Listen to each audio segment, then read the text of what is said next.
Sur le porte-bagages de ce minibus, des cercueils dans lesquels se trouvent des dépouilles des enfants, espoir d'une famille précipitée dans l'au-delà après avoir consommé ce repas à base d'igname. C'est ce qu'elle m'a dit.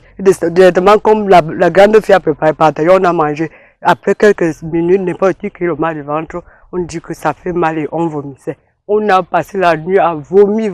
Malgré les douleurs atroces, le couple qui vit dans une extrême précarité espère qu'elles seront passagères.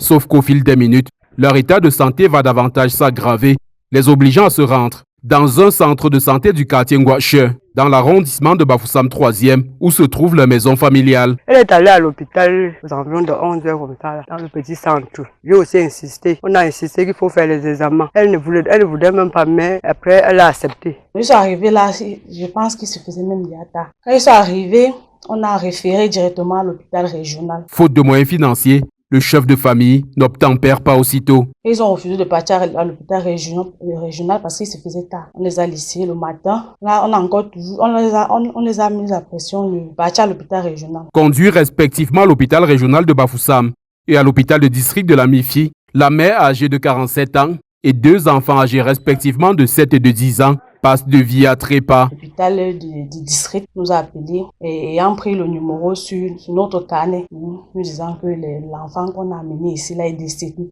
Pardon, on donne le numéro du papa de l'enfant. Le pronostic vital des deux autres enfants n'est plus engagé à Pranton. Ce matin, la plus grande qui s'agitait hier soir a demandé d'aller faire les selles. On l'a accompagné. On croit que Dieu voulant, ça va aller. Au quartier Ngwache, les populations sous le choc s'interrogent s'il s'agit d'une intoxication alimentaire ou bien d'un empoisonnement. Les enfants sont morts, ils ont mangé les ignames.